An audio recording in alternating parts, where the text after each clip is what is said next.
Alright guys, David is about to kick my ass right now, but this is for your enjoyment, so make sure you hit like and subscribe and all that. Okay, let's do it. Wait a second, before we get into the sparring and the HEMA approach to swordplay, let's talk about how I even got here in the first place. Like, how do you even fall in love with swords? Swords tend to represent conquering evil. Internally, dealing with your own demons and your own struggles to come out a winner. And externally, to defeat whatever it might be in your favorite movie or video game. It's the Culture Knot Show. What to watch, how to train, things to play, and making art. Explore more culture for 100 years. Let's go. You know, when you think of swordplay, you might think of kids just playing around with like sticks and stuff. But the truth of the matter is that swords were very serious weapons, meticulously crafted and made for war.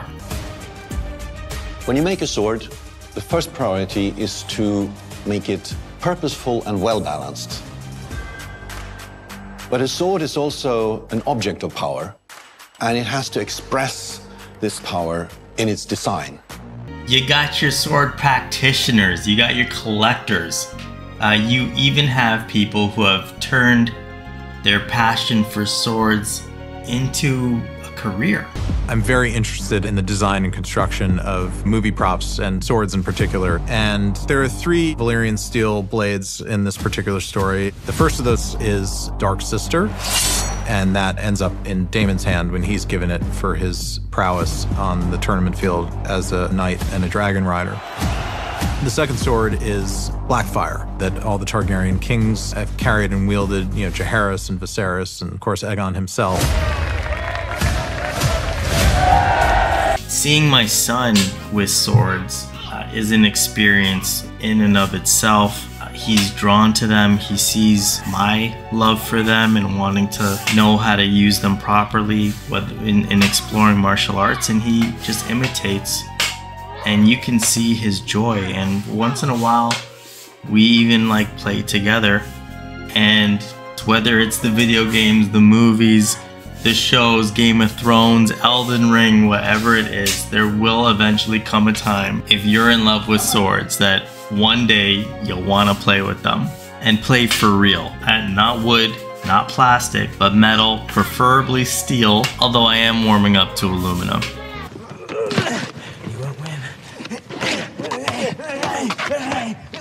The boys loved that scene and they threw themselves into it. They wanted to jump over the banisters and the railings.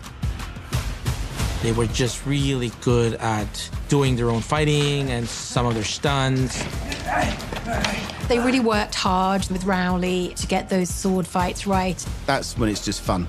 A fight is normally 5 or 6 punches or kicks, and a sword fight is normally 5 or 6 strikes. So we have to try and find the way of making those moves look interesting and exciting. And if you ever take the leap into actually buying a sword, we all know that nobody just owns one sword. You heard me, ladies. It's time to make room on the wall for his inevitable collection of swords.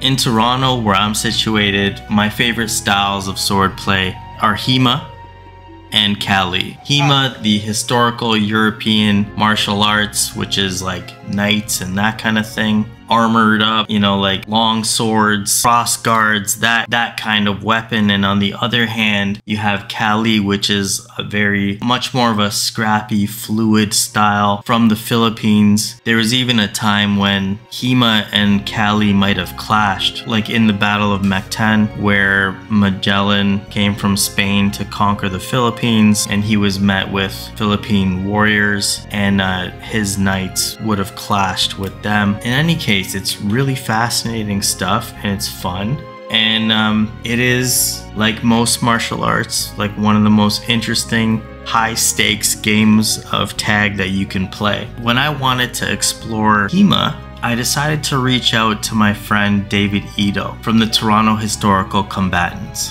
Now, I first met David 8 years ago when I first really started looking into HEMA in Toronto, getting a chance to be exposed to like real sparring situations. Since then, David has gone on to open this school, and it's really cool. If you've ever been around Christian Bloor, Bickford Park, and you saw a bunch of people sparring with metal swords in fencing gear, I'm talking gambeson, fencing mask, gauntlets, and more, it was David.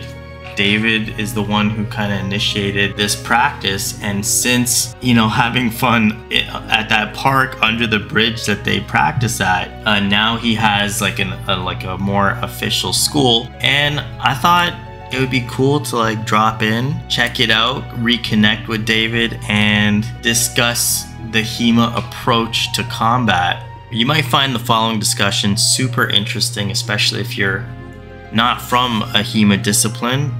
And if you are, pay attention. There's lots of pearls of wisdom about to be dropped.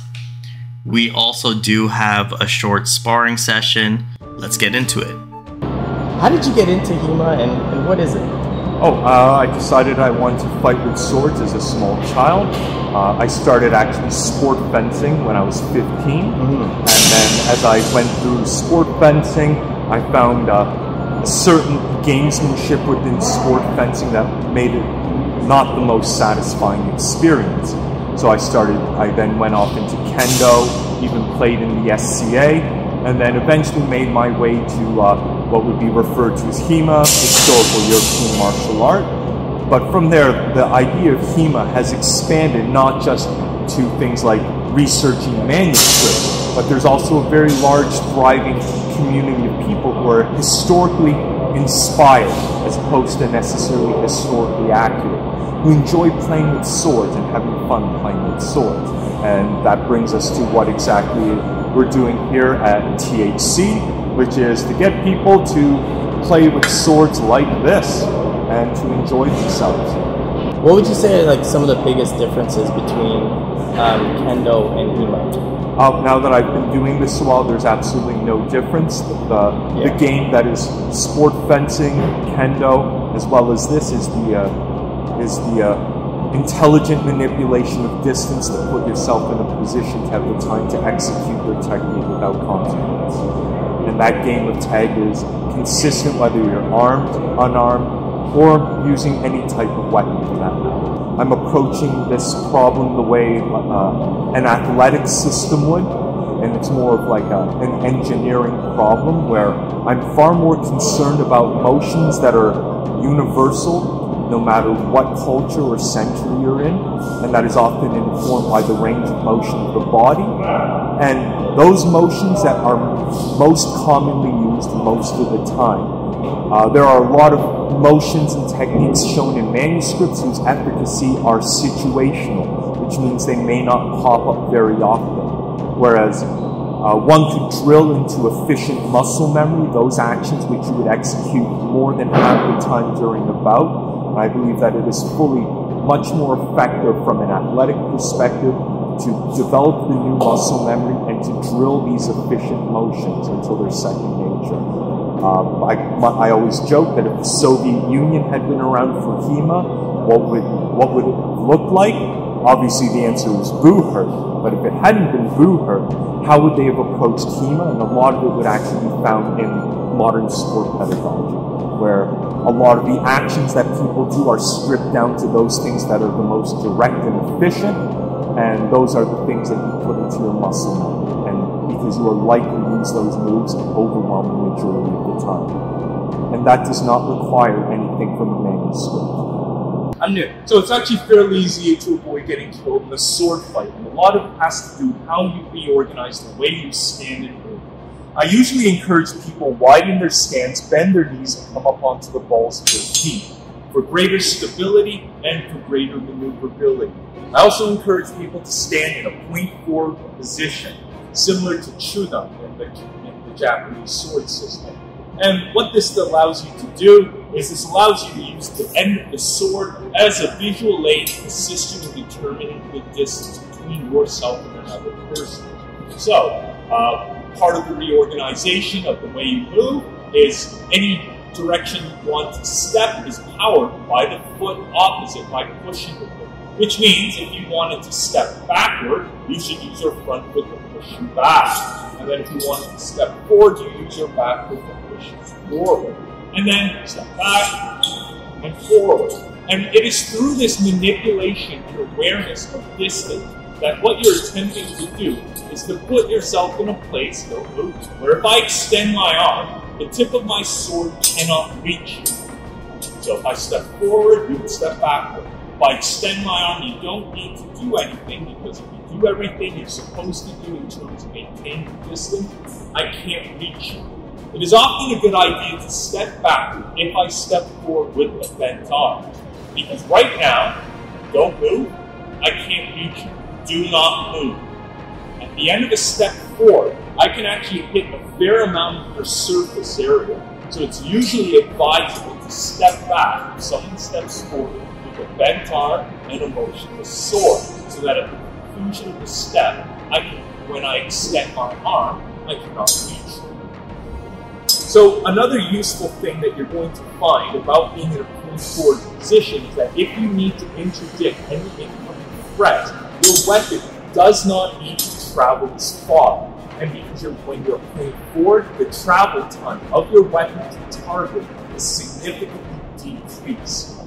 Now, being point forward, I usually encourage people to be dominant side foot forward because their dominant side hand is forward. And what this does is it creates a situation where the hip is directly below the shoulder to make it easier. If your non-dominant foot were forward and your dominant side foot is back, your shoulder would actually cease to be over your hip. You would end up using additional muscle. So return to dominant side foot forward. The reason why I encourage people to fence point forward is extend your arm. If you find the tip of your sword in front of my guard, what that means is if you only move your front foot 1 foot length, you will be able to reach the advanced target, which is the hand, also known as the Skywalker Special. If you move your front foot only another foot length, go. Extend your arm, lean forward, you can now hit deeper targets. And you and I are at different heights. Withdraw your front foot, please. And you'll notice, don't move, I extend my arm, front foot goes 1 foot length, Skywalker Special.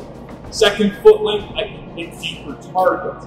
And as long as I end up moving in those types of steps that are proportionate to the size of my body, I should be able to reach shallow and deep targets respectively. And a lot of this is predicated on the idea that I use the point of the sword as a visual aid in helping determine the range between myself and the other person. And this is fundamentally most of what we do when we play with swords, is we're trying to be aware of this distance between the two of us, so that if I extend my arm, I can't reach you. You want to put me in a position where I have to extend my arm, shift my weight, and move my foot, which is 3 different distinct body parts, and in that time, if I extend my arm, shift my weight, and move my foot, you can simply engage your front foot and go back. If I extend my arm and I go forward, you can just push with your back leg to escape. Right? So push with your back leg, go. Good, and reset. Which is the engagement of one body part, which is your front leg. Or if you recognize the trajectory of the incoming offensive action, you can then just move your hand, which is a movement of the blade. So awareness of that distance is required. Another thing that we encourage people to be aware of is the disposition of their bipedal structure silhouette. So, right now, there's this concept known as center line. If you move over to the right, just like this step to the right, because our center lines are no longer in parity, because you stepped off to the right, your blade is back on target. I would need to rotate around my own center of axis of range, the center of my bipedal structure, back in parity of alignment with the floor. And same thing if you are on the outside. If you move over slightly to the left, my center line is aimed over there, your center line is aimed at me, you are back on target. I either have to over parry, or I rotate around my own center of axis and bring my bipedal structure back into parry with you. For example, if I were to give you, like you said, I don't know what I'm doing, just like a number one slash. A descending cut towards me. So, if you do send a descending cut towards me, I would be attempting to maintain a distance where you would have to extend the arm, shift the weight, and move the foot.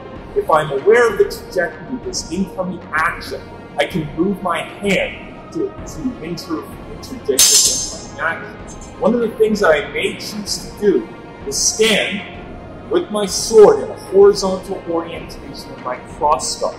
I then rotate the weapon so that the part of the crossguard on the appropriate side elevates and approximately 45 degrees, so that if the blade slides down, it gets caught here. And if the blade slides down and gets caught, that is information that lets you know that my hand is safe and I have leverage advantage. The end of your sword, the end of your sword, which is physically weaker, is by a physically stronger part of my weapon, which is closer to my hand. And so, a lot of these tiny, efficient motions for the placement of the sword are made possible through repetitive drill. I do not need to move my hands very far to my non-dominant side when this is enough to deflect it. And the muscle, in order to develop the muscle memory required to understand that you've moved far enough, you have to receive the stimuli multiple times. In order to avoid panicking and being concerned about your hands being safe, you also have to receive this tactile cue where you feel the blade crashing into your crossguard so that you know that after you block, the sword slides down, your hand is safe. And you want to then be aware of whether my point is aimed away and whether our bipedal structures are oriented in the manner of parry. This is parry. This is a better orientation because I'm back on target. And same thing with any cuts that may come towards your outside. What you actually want to do is elevate this part of the crossguard as you move it over toward your dominant side.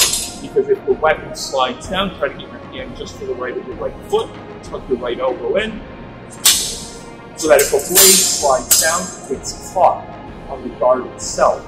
We do run classes here Monday and Thursday, 7 p.m. to 9 p.m. Saturdays, 11 a.m. to 1 p.m. We have all the equipment required for you to be able to play with swords. Our monthly fee is currently $120 a month plus HST, and that provides you access to all the training drills. And we fight with swords a lot. We have multiple instructors. Myself, I tend towards teaching people actions that are, I guess the best way to describe it, are the most directly useful actions that you will use most of the time. My 3 co-instructors put a lot greater emphasis on actually doing historic research for manuscripts. And so anyone who comes here will have the opportunity to do both. Alright guys, David is about to kick my ass right now, but this is for your enjoyment, so make sure you hit like and subscribe and all that. Ready, set, play.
Yeah, I wasn't going to do that either, but this will be fine.